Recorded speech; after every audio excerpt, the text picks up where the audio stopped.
सो claim final objective है, ultimate objective life insurance का, और उसके लिए हमने कई केसेस के अंदर तो एंटायर लाइफ टाइम के लिए हमने जैसे कि पेमेंट के लिए राह देखी हो, लेकिन जो फाइनल ऑब्लिगेशन इंश्योरर का है कि जब भी खत्म होने तब हम क्या करें, इंश्योरेंस कॉन्ट्रैक्ट खत्म हो तो वो ऑब्लिगेशन वो अपना पूरा करे। तो इसके लिए पॉलिसी डॉक्यूमेंट में सारा शेड्यूल लिखा गया है, पॉलिसी डॉक्यूमेंट के अंदर सारा शेड्यूल लिखा गया है। शेड्यूल यानी कब कौन से टाइम पे कितना पेमेंट मिलेगा वो उसके अंदर लिखा जाता है। The policy document also mention in the schedule the events on the happening of which the insurer shall be paying a predetermined amount of money। जो predetermined amount of money उसको SA का मतलब सम अश्योर्ड बोला जाता है। इसको क्या बोलेंगे, अपने सम अश्योर्ड बोलेंगे, राइट। तो ये कब पैसे मिलेंगे, कितने टाइम पे पैसे मिलेंगे, जैसे कि समझो कि एंडोमेंट पॉलिसी है तो वो सर्वाइवल बेनिफिट आपको मिलता है कि अगर इंसान जिंदा रहा तो उसको बेनिफिट मिलता जाएगा। कई बार है ना मनी बैक प्लान होता है, मनी बैक प्लान में 5 साल 4 साल 3 साल जैसे जैसे लिखा है वैसे वैसे पैसे एक अमाउंट पर्टिकुलर आपको वापस मिलता जाता है। तो वो सब कुछ किसके अंदर लिखा जाता है, पॉलिसी के अंदर पहले से मेंशन करना जरूरी है। तो 3 अलग अलग टाइप के क्लेम होते हैं इसके अंदर, देखें। पहले सर्वाइवल बेनिफिट क्लेम, दूसरा मैच्योरिटी बेनिफिट क्लेम और तीसरा डेथ बेनिफिट क्लेम।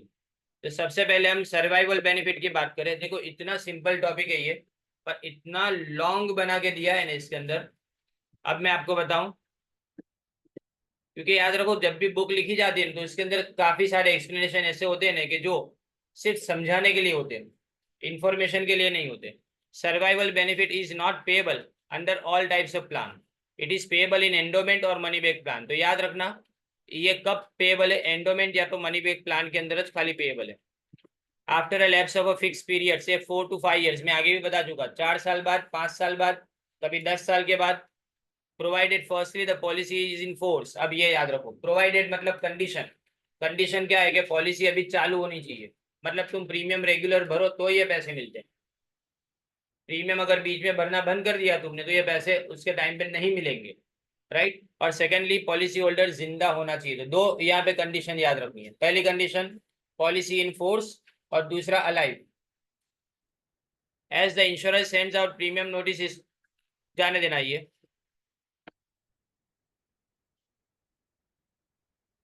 इसके बाद देखो ये दो जो पैराग्राफ है ना वो नहीं करने। The policy holder is merely to return the discharge out duly sign, ये सब कोई काम का नहीं है। अपने लिए काम का क्या है कि सर्वाइवल बेनिफिट का मतलब क्या होता है, बस उससे ज्यादा कुछ भी नहीं। फिर उसके बाद दूसरा देखे 7.2.2 मैच्योरिटी क्लेम। मैच्योरिटी क्लेम का मतलब क्या कि अगर कोई समझो कि पॉलिसी मैच्योर हो जाए तब final payment under the policy as per the terms of the contract any insurer is under obligation to pay the amount on that due date.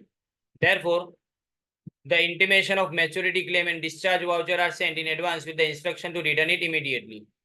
लेकिन अगर मैच्योरिटी डेट के बाद अगर वो मर जाता है, लेकिन क्लेम रिसीव करने से पहले एक सिंपल सा एग्जांपल लेता हूँ कि इंश्योरेंस कंपनी ने आपको वाउचर भेजा, इंश्योरेंस कंपनी ने आपको वाउचर भेजा, आपने वाउचर को साइन करके वापस रिटर्न कर दिया, बराबर।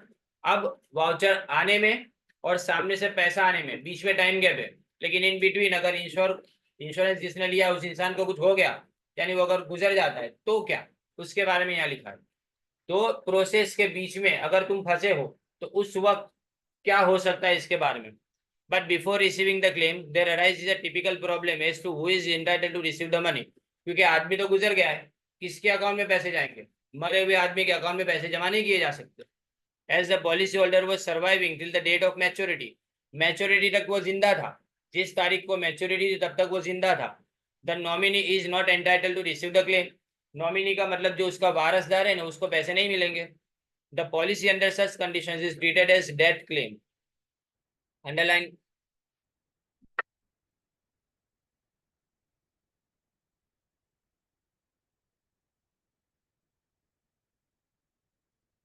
As a death claim when where the policy does not have a nomination, the insurer in such a case shall ask for a will or a succession certificate before it gets। अब ये अब देखो, अब survival benefit की बात कर रहे हो, बराबर नहीं? तो मैं ऐसा मानता हूं कि यहाँ पे is not entitle to receive the claim, वहां तक अपने लिखना है। उसके बाद का जो भी है ना, वो सब प्रोसेस है किसके बारे में, कि अगर वो जिंदा रहा मैच्योरिटी टाइम तक और क्लेम मिलने के बीच में मर गया तो उसका प्रोसेस है। ये सब अपने काम का नहीं है, ये सब अपने लिखना ही नहीं है। देखो इसके बाद में दूसरा भी बताया गया कि अगर मैरिड वीमेन्स प्रॉपर्टी एक्ट के अंदर है, the payment of maturity claim has to be made to the appointed trustees as the policy holder has relinquished his right to all the benefits under the policy. It is for this relinquishment of right, कोई मतलब नहीं इसका। Last वाला देखे वो काम का है। If the maturity claim is demanded with in 1 year before the maturity, it is called a discounted maturity claim. This amount is much less than the maturity claim. ध्यान देना, आपकी मैच्योरिटी इस समझो कि जून की 30 तारीख को मैच्योरिटी होनी है, लेकिन मुझे आज पैसे चाहिए। प्रीमियम तो मैं पे कर चुका हूँ पूरा, क्योंकि याद रखो प्रीमियम पिछले साल बंद हो गया है, लास्ट इंस्टॉलमेंट पिछले साल हुआ होगा। 1 साल वेट कराएंगे, उसके बाद में आपको पैसे दिए जाते हैं, राइट? तो 30 तारीख को तुम्हारी पॉलिसी मैच्योरिटी है, लेकिन तुमने उसके पहले पॉलिसी के पैसे मांग लिए, तो डिस्काउंट करके पैसे दिए जाएंगे। और डिस्काउंट बहुत ज्यादा होता है, 10 से 15% का नुकसान होता है खाली इतने दिनों के अंदर भी। बात समझे? तो ऐसा माना जाता है कि अगर आखिरी साल है तो आखिरी साल में कभी भी डिस्काउंट नहीं कराना चाहिए। अगर डिस्काउंट कराते हैं तो जो इंश्योरेंस लेने वाला इंसान है, यानी जो इंश्योर्ड है, उसको काफी सारा नुकसान होता है। और अब लास्ट आता है, देखो इसके अंदर डेथ क्लेम। डेथ क्लेम यानी मरने पे जो क्लेम किया जाता है, वो खुद क्लेम थोड़ा करेगा, उसकी फैमिली करेगी। If the life assured dies during the term of the policy, the death claim arises. If the death has taken place within the first 2 years of the commencement of the policy, उसको अपने early death claim बोलेंगे। And if the death has taken after 2 years, it is called a non early death claim. दोनों में फर्क क्या है? देखो अगर अर्ली डेथ क्लेम है ना, तो पूरी तरह से इंफॉर्मेशन मांगी जाएगी, हर चीज की इंफॉर्मेशन मांगी जाएगी। सबसे पहली बात तो बीमारी से तो नहीं मर गया, अगर एक्सीडेंट से मर गया है तो कोई फर्क नहीं पड़ता, क्योंकि एक्सीडेंट कभी भी हो सकता है। लेकिन बीमारी से अगर मर जाता है ना इंसान, तो वो बीमारी क्या पुरानी बीमारी थी, इंश्योरेंस लेने के टाइम पे वो बीमारी थी कि नहीं, वो सारे सवाल पूछे जाएंगे, उसके रिपोर्ट्स मांगे जाएंगे, बराबर। और याद रखो एक्सीडेंट से मर जाता है तो सबसे इंपॉर्टेंट डॉक्यूमेंट क्या होता है उसके अंदर? पोस्टमार्टम का रिपोर्ट। क्योंकि पोस्टमार्टम के रिपोर्ट के अंदर इंटॉक्सिकेशन यानी इसने शराब पी के गाड़ी चलाई हो, उसके कारण एक्सीडेंट हुआ है, तो पॉलिसी का 1 रुपया भी नहीं मिलता। सीट बेल्ट ना पहना हो, एफएसएल यानी जो फोरेंसिक साइंस लेबोरेटरी जो बोलते हैं ना, वो उसके अंदर एफएसएल प्लेस पे जाके ये इंक्वायरी करेगी कि इसने सीट बेल्ट पहना था कि नहीं पहना था। और हाईवे पे और सीट बेल्ट ना पहना हो तो भी क्लेम का 1 रुपया भी नहीं मिलता। इसी तरह से बाइक पे जा रहे हो और हेलमेट ना पहना हो तो क्लेम नहीं मिलेगा। इंश्योरेंस कंपनी डिनाई कर सकती है कि आप 1 रुपया भी लेने के लिए काबिल नहीं हो। समझे? सेफ्टी के सारे रूल्स फॉलो किए बिना। हाँ, अगर आप हेलमेट पहने बिना, देखो बराबर से समझा रहा हूँ, हेलमेट पहने बिना इंसान जा रहा है, इंजरी उसको पेट में लगी और वो मर गया तो क्लेम मिलेगा। सर पे इंजरी नहीं लगी इसलिए, लेकिन सर पे चोट आने के कारण अगर वो इंसान मर गया है और हेलमेट पहनने से उसकी जान बच सकती थी, ऐसा अगर इंश्योरेंस कंपनी को लगे तो इंश्योरेंस कंपनी आपको 1 रुपये का भी क्लेम नहीं देती, राइट? अब देखो क्लेम का पूरा प्रोसीजर है, 2 साल का याद रखना है इसके अंदर। तो 3 बातें आपने देखी। पहले क्या देखा? सर्वाइवल बेनिफिट, यानी इंसान जिंदा रहे और पॉलिसी का टर्म खत्म होने से पहले पैसे मिलना उसको शुरू हो जाए, तो उसको मनी बैक पॉलिसी बोलते हैं। और दूसरा, एंडोमेंट पॉलिसी के अंदर भी सर्वाइवल बेनिफिट आपको मिलता है। दूसरा, मैच्योरिटी क्लेम, जब पॉलिसी का कॉन्ट्रैक्ट का जो टाइम पीरियड है वो कंप्लीट हो जाता है तब। और डेथ क्लेम इंसान के मर जाने पे मिलता है। अब क्लेम डॉक्यूमेंट में पहले प्रोसीजर की बात करें तो ये फाइनल पेमेंट कैसे होता है वो देखो। क्या क्या चीजें आपको जरूरी है? पहले तो एज प्रूफ चाहिए डॉक्यूमेंट में। ये आपको 3 मार्क का क्वेश्चन पूछ सकते हैं कि डॉक्यूमेंट कौन कौन से रिक्वायर दो। अगर एज प्रूफ सबमिट ना किया हो तो, लेकिन ये आपके पास से सबसे पहले पैन कार्ड मांगते हैं। वो पैन कार्ड के अंदर आपका बर्थ डेट लिखा होता है, यानी मतलब एज प्रूफ इसके अंदर आ ही गया। अगर सबमिट ना किया हो तो मांगेगा, क्योंकि पहले पुराने जो आधार कार्ड बने थे ना, उस आधार कार्ड में खाली ईयर आता है, बर्थ का ईयर आता है, अभी पूरी बर्थ डेट आती है। फिर original policy document for cancellation. याद रखो, पॉलिसी डॉक्यूमेंट यानी क्या? पॉलिसी अब तो ये भी नहीं मांगते, अब तो ये भी नहीं मांगते, लेकिन हाँ पॉलिसी आपके पास होनी जरूरी है। मैच्योरिटी जब आती है ना, तब पॉलिसी का पैसा तुम्हारे पास तभी आएगा जब आप पॉलिसी को उसको रिटर्न करोगे इंश्योरेंस कंपनी को। पॉलिसी अगर गुम हो जाती है तो उसका अलग प्रोसीजर है। फिर in case assignment is executed on a separate paper, that document has to be surrendered. अब असाइनमेंट का मतलब क्या, मैंने किसी के पास से लोन लिए, अब उस इंसान को ऐसा है कि ये लोन के पैसे ना भरे और उसके पहले ये गुजर गया, तो मुझे अपनी पॉलिसी किसी को असाइन करनी पड़े। असाइन करना मतलब गिरवी रख देना। तो अगर मैंने गिरवी रखी हुई तो वो असाइनमेंट के पेपर भी मुझे साथ में सबमिट कराने पड़े। फिर discharge form duly executed, discharge form यानी पॉलिसी को पे करने का फॉर्म होता है। फिर indemnity bond in case the policy document is lost. देखो क्या लिखा है, इंडेमनिटी बॉन्ड, यानी मतलब ये हुआ कि आपने पॉलिसी डॉक्यूमेंट अगर घुमा दिया हो या तो डिस्ट्रॉय हो गया हो कोई जगह पे, जैसे कि कोई जगह पे रखा था, आग लग गई वहां पे और वो खत्म हो गया, तो उसके बाद में आपको इंडेमनिटी बॉन्ड बनाना पड़ता है। और वो भी याद रखो उसकी फाइनेंशियल स्टैंडिंग बराबर है कि नहीं, वो सब बताया जाएगा इसके अंदर। अब ये कब की बात है, document require for payment of maturity claim है, लेकिन डेथ क्लेम हो तो डेथ क्लेम के लिए सबसे पहले कोई जानकारी देगा, नॉमिनी या तो उसका नियर रिलेटिव, उसका नजदीक का रिश्तेदार के आदमी गुजर गया है। फिर प्रूफ ऑफ एज, अगर सबमिट पहले ना किया हो तो अभी सबमिट करो। प्रूफ ऑफ डेथ, क्यों मर गया, और प्रूफ ऑफ डेथ में क्या आता है, इंसान मर गया कि नहीं उसकी साबिती, इसके लिए अपने क्या डेथ सर्टिफिकेट प्रोड्यूस करना पड़ता है।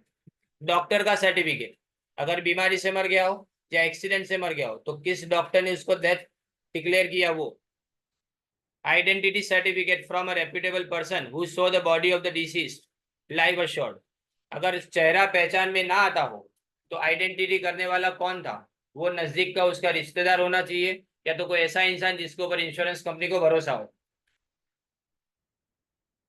सर्टिफिकेट ऑफ क्रिमेशन और burial form from a reputed person who attended the funeral, burial यानी दफनाने का और क्रिमेशन यानी जलाने, यानी स्मशान के अंदर से या तो कब्रिस्तान के अंदर से भी सर्टिफिकेट लेना पड़ता है आपको। An employer certificate if any of the deceased, जिस जगह पे काम करता था वहां का certificate. If the policy has be assigned validly और if there is a valid nomination in the policy document, no further proof of title to the policy money is necessary in other cases. ये कोई मतलब नहीं है, जाने दे। अगर will हो, उसका विल हो तो विल भी अपने सबमिट करना पड़ता है, क्योंकि विल के अंदर लिखा होगा कि पॉलिसी का पैसा किसको मिलना चाहिए, इसकी वजह से। सक्सेशन सर्टिफिकेट, अगर विल ना हो तो सक्सेशन यानी मेरे बाद कौन वारस होगा उसका certificate. A certificate from the Administrator General if the total amount of the estate left does not exceed 2000, 2000 से कम होने तो एडमिनिस्ट्रेटर जनरल, 2000 से कम की पॉलिसी लेगा कौन आज के जमाने में। In case there is a rival claim, courts prohibitory order में बी रिक्वायर्ड। अभी समझो कि एक इंसान ने क्लेम किया, दो बेटे थे, एक बेटे ने क्लेम किया कि ये पैसे पे हक मेरा है, पापा मेरे को दे के गए थे पैसे, राइट, और दूसरे ने भी क्लेम किया कि ना पापा तो मेरे को बोल के गए थे। तो ये दोनों के बीच में अगर डिस्प्यूट होता है ना, तो प्रोहिबिशन यानी मतलब उसको रोका जाएगा, जब तक जजमेंट नहीं आता कोर्ट का तब तक इंश्योरेंस कंपनी पैसे नहीं देगी, राइट। तो ये प्रोहिबिशन ऑर्डर आपको लाना पड़ेगा कोर्ट से। पर देखो एक बात है कि अगर इंश्योरेंस कंपनी को पहले से पता है कि नॉमिनेशन में इसका नाम लिखा है तो इंश्योरेंस कंपनी सिर्फ उसी को ही पैसे देगी। लेकिन इसी तरह से कई बार ऐसा होता है, पुरानी पॉलिसीज है ना, 2004 के पहले नॉमिनेशन कंपलसरी नहीं था, तो जिस दिन 2004 के पहले पॉलिसी निकलवाई होने उसके अंदर नॉमिनी का नाम नहीं होगा, तो नाम नहीं होगा तो फिर यहाँ पे झगड़े होते हैं कि अगर एक से ज्यादा वारसदार निकले तो किसको अपने पैसा देना है। तो इसलिए कोर्ट में से ऑर्डर लाना पड़ता है कि जब तक हमारे बीच में जजमेंट ना आए, लेकिन अगर नॉमिनेशन का नाम लिखा हो अंदर तो इंश्योरेंस कंपनी उसी को पैसे दे देगी सीधा। In case the life assured has disappeared, ये जबरदस्त है, अगर कोई गायब हो जाए, समझे ना, अगर कोई गायब हो जाए मतलब डिसअपीयर्ड में कैसा होता है कि नदी में इंसान डूब गया, बराबर, एक्सीडेंट हुआ, 10 लोगों ने देखा, लेकिन जब तक लाश ना मिले ना तब तक वो इंसान डेड नहीं, तो 7 साल की राह देखी जाती है, लिखा है इसमें। उसके बारे में कहीं पे भी 7 साल के बीच में किसी ने भी बोल दिया ना, तो मैंने तो उसको देखा था, तो वहां से 60 साल चालू हो जाएगी, पर प्रूफ होना चाहिए उसके पास, समझे, प्रूफ होना चाहिए, फोटो दिखाए कि ये रहा देखो तुम्हारा भाई जो है ना यहाँ घूम रहा था, ये दिन मैंने ये फोटो खींचा था, ये रहा, तो उस दिन से वापिस 60 साल, समझे ना। तो डिसअपियरेंस से 60 साल कि उसके बारे में कोई भी जगह पे सुना नहीं गया, कोई जगह पे उसको देखा नहीं गया। The claimant has to produce the decree of the court to the effect that the assured should be presumed to be dead. और लास्ट में आपको क्या करना पड़ता है, कोर्ट में जाके एक जजमेंट लेना पड़ता है कि भाई ये आदमी जो मर गया वो सच में मर गया है, 60 साल हो गए उसको ऐसा। The legal heirs are acquired to keep on paying the premium payment till the such court order is received, failing with the policy will be treated as a paid up policy. देखिए क्या लिखा है इसके अंदर कि जब तक court का ऑर्डर नहीं आता है तब तक आपको प्रीमियम पे करते रहना है, 60 साल तक प्रीमियम पे करते रहना, और 60 साल के बाद आपको एक साथ में अमाउंट मिलेगा ऐसा। If in case the pre mature death claims, in case of a pre mature death claim, यानी 2 साल के पहले अगर कोई इंसान मर जाता है पॉलिसी खत्म होने के, तो क्लेमेंट ने डॉक्यूमेंट्स मांगेंगे। एक तो हॉस्पिटल के अंदर ट्रीटमेंट जहां से की गई उसका पूरा रिपोर्ट कार्ड मांगा जाएगा, पोस्टमार्टम अगर एक्सीडेंट हुआ है तो पोस्टमार्टम का रिपोर्ट, पुलिस इन्वेस्टिगेशन रिपोर्ट अगर डेथ ड्यू टू एक्सीडेंट हुई या तो अननेचुरल कॉजेस, यानी बिन कुदरती तरीका थी થઈ ગયું, ઉપરથી કૂદીને મરી જાય, સુસાઇડના પૈસા નથી મળતા, સુસાઇડથી અગર ઇન્સાન મરી જાય તો ઇન્સ્યોરન્સ ક્લેમ ના મળે, નહીં તો લોકો 50 કરોડનો ઇન્સ્યોરન્સ કરાવીને ઉપરથી કૂદી જાય, મારો ફેમિલી તો સુખી રહેશે। ये था तुम्हारा दूसरा टॉपिक। देखो इतना छोटा टॉपिक है दूसरा, समझे, और तीसरा भी इतना ही है। पर जो पहला टॉपिक है ना उसके अंदर से मैं 2 चीजें तुमको बोलूंगा, एक मैं तो बोलता हूँ, पर अपने सेफ्टी के लिए दूसरा भी एक प्रोसेस है उसके अंदर, ये 2 प्रोसेस करो ने, बाकी सारी चीजें तो याद नहीं रहेगी, इतनी लेंदी है। अब insurance regulatory and development authority act 1999, जिसको IRDA बोला जाता है, IRDA, provides for the establishment of an authority to protect the interests of holders of insurance policies to regulate। पहले क्या लिखा है पहले प्रोटेक्ट है, दूसरा रेगुलेट है, तीसरा प्रमोट है, और चौथा ऑर्डरली ग्रोथ लिखा है।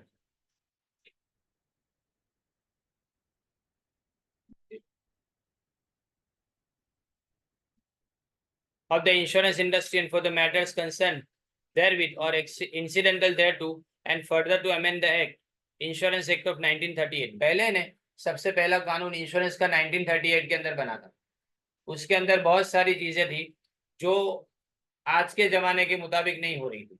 और इंश्योरेंस LIC था पहले, फिर जनरल इंश्योरेंस था, ये 2 ही खाली इंश्योरेंस कंपनीज थी। जनरल इंश्योरेंस में 4 कंपनीज आती थी।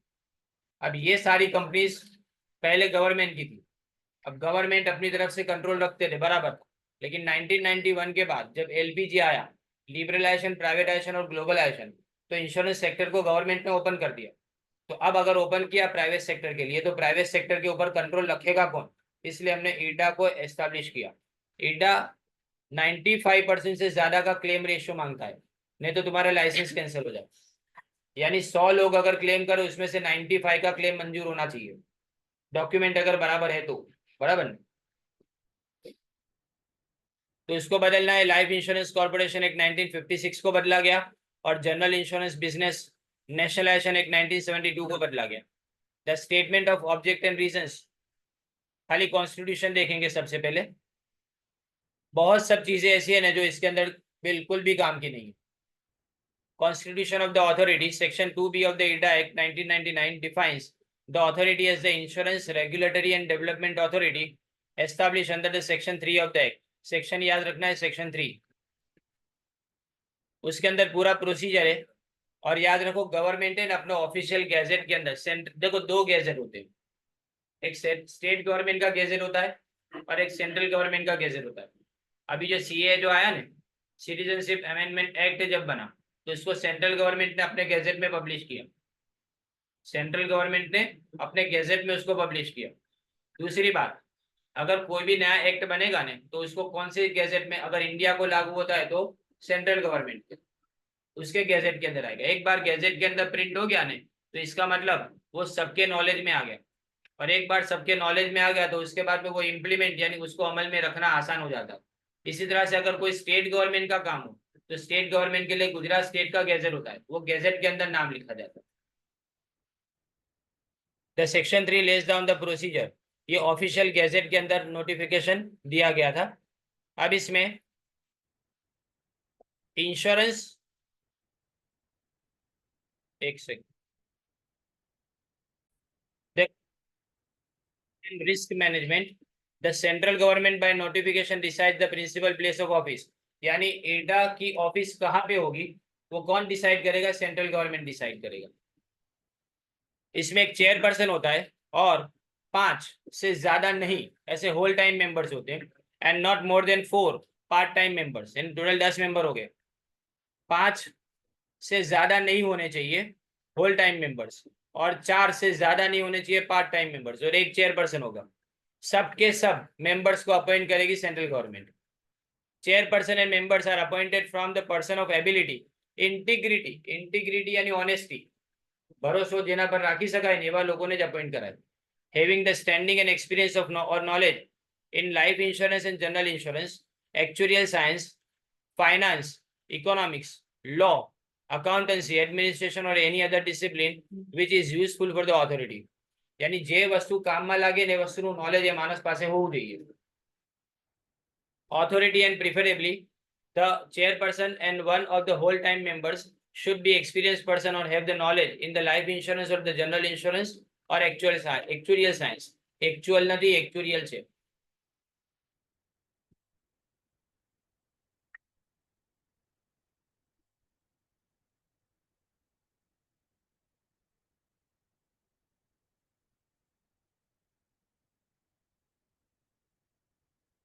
देखो ये जो एक्चुअल साइंस है ना वो रिस्क मैनेजमेंट का कैलकुलेशन करते हैं, रिस्क का कैलकुलेशन करते हुए ना पूरा का पूरा एक टेबल बनाते हैं, लोगेरिथम बनाते, लोगेरिथम जिसको बोलते हैं वो बनाते कि कितना, अभी समझो प्रीमियम कितना डिसाइड करेंगे, कोई इंसान की एज जैसे जैसे बढ़ती है वैसे प्रीमियम बढ़ता जाता है। आज अगर मैं इंश्योरेंस पॉलिसी लेता हूँ तो मुझे प्रीमियम ज्यादा देना पड़ेगा, लेकिन आप अगर आपकी एज में अगर इंश्योरेंस पॉलिसी लेते हो तो आपको प्रीमियम कम भरना पड़ेगा। तो ये डिसाइड कौन करेगा? ये डिसाइड करने का साइंस जो इसको एक्चुअल साइंस को लगा कि फाइनेंशियल रिस्क कितना है और लॉस कितना होता है, ये देखने के लिए। The term of office chairperson और होल टाइम मेंबर्स की कितनी है? 5 साल, और पार्ट टाइम मेंबर 5 साल से ज्यादा नहीं, बराबर नहीं, 5 साल से ज्यादा वहां पे नहीं रह सकते, और चेयरपर्सन 65 ईयर्स की एज का होना चाहिए, और होल टाइम मेंबर 65 नहीं 65 ईयर्स की एज तक वो चेयरपर्सन रह सकता है। 65 के ऊपर जाए तो उसके बाद में वो चेयरपर्सन नहीं रहेगा। इसी तरह से जो होल टाइम मेंबर थे उसकी एज की लिमिट कितनी लिखी है? 62 ईयर्स लिखी है। और द चेयरपर्सन और द होल टाइम मेंबर और part time member can relinquish the office by giving a notice. 3 relinquish मतलब छोड़ सकते हैं, ऑफिस छोड़ देना इसका मतलब अपना होद्दा छोड़ देना, अपनी पोस्ट को छोड़ सकते हैं, लेकिन 3 महीने की नोटिस देनी पड़ेगी उसको, सेंट्रल गवर्नमेंट को। Central government chairperson, whole time member या तो पार्ट टाइम डायरेक्टर को कोई भी रीजन से, कोई भी रीजन से, जैसे कि इंसॉल्वेंट होना,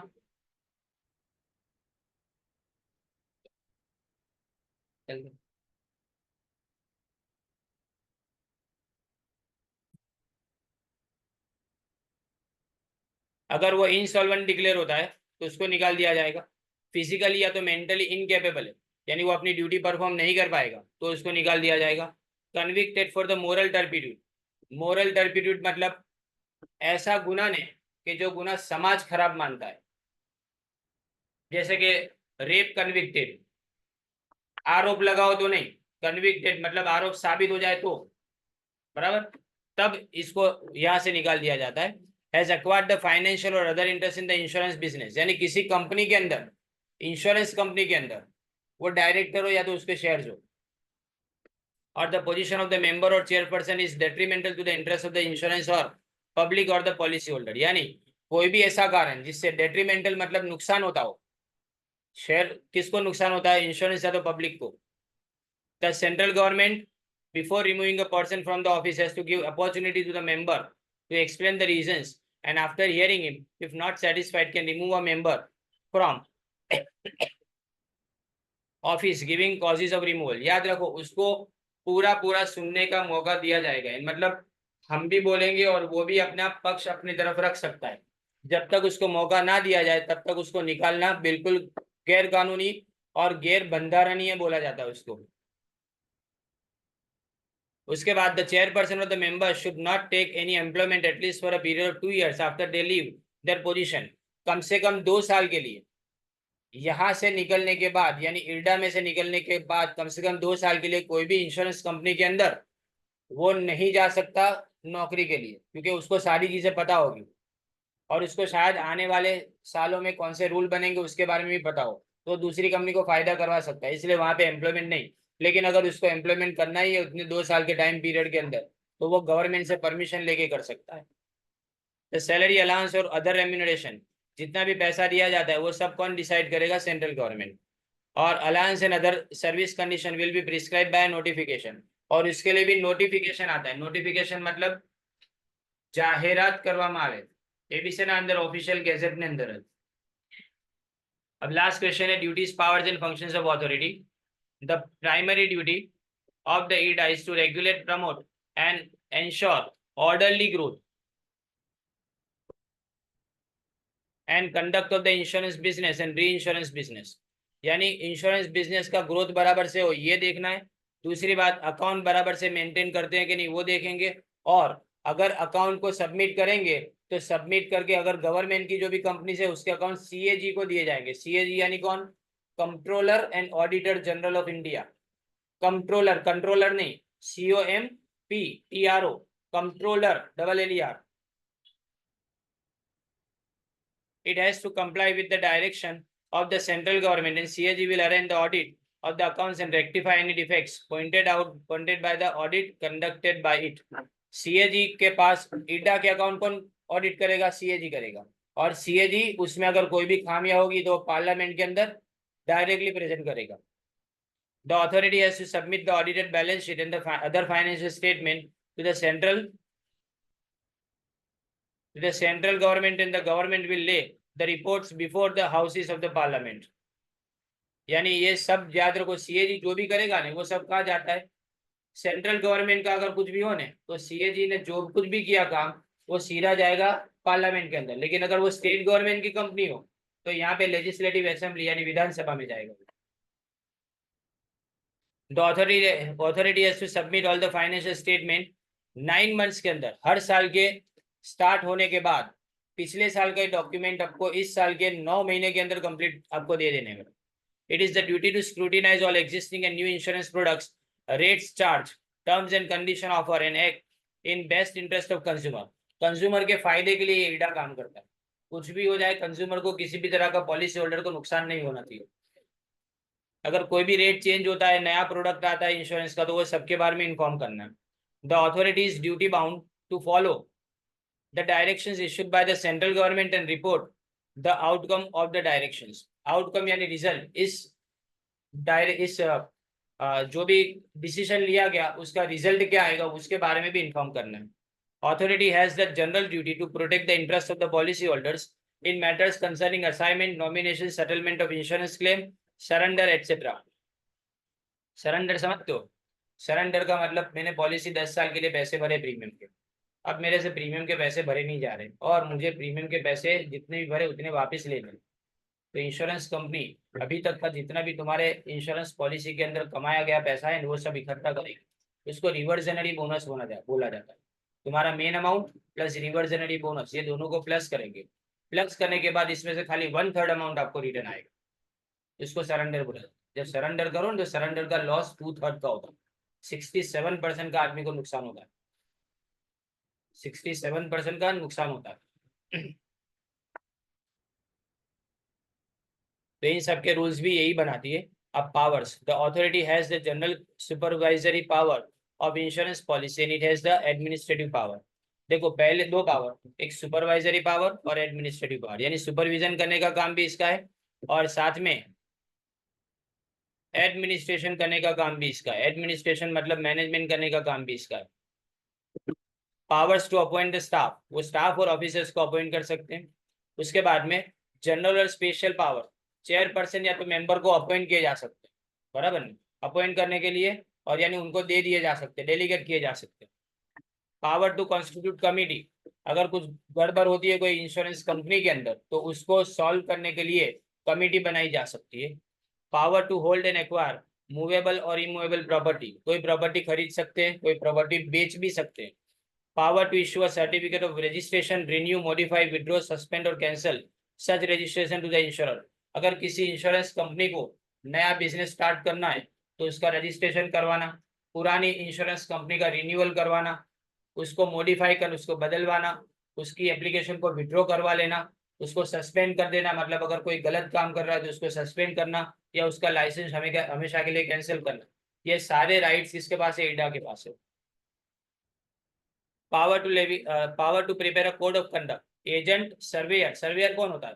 अगर तुम्हारी गाड़ी को एक्सीडेंट हुआ, थोड़ा डैमेज हुआ, तो आप अगर इंश्योरेंस का क्लेम रखोगे ना, तो सामने से फोन आएगा सर्वेयर का, और सर्वेयर आपकी गाड़ी को चेक करने के लिए आएगा कि आपकी गाड़ी में कौन सी जगह पे क्या नुकसान हुआ, किस कारण से हुआ, तो उसके रूल्स भी यहाँ पे बनाए गए।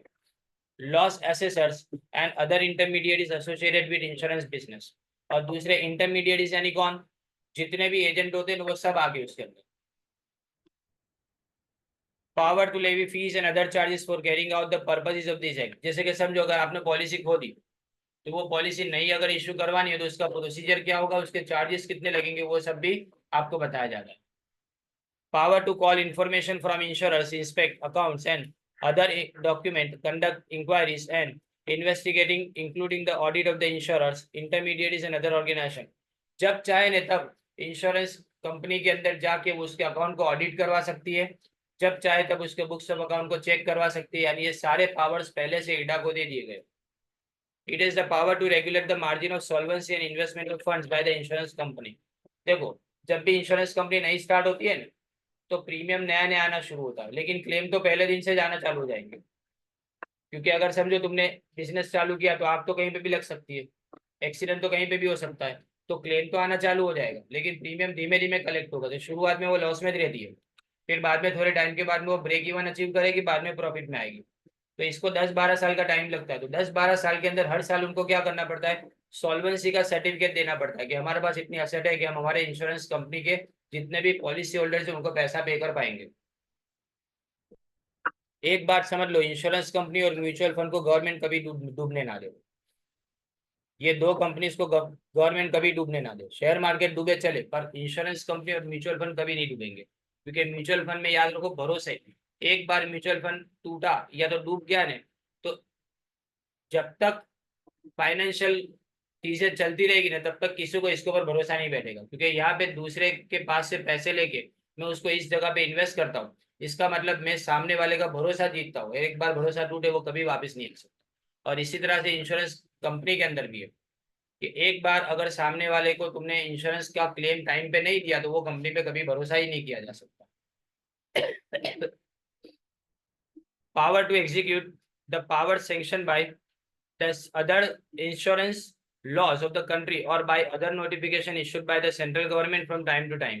ये भी पावर इनके पास है कि जब भी नए लॉज आते हैं तो उसको तुरंत अपने इम्प्लीमेंट कराएं।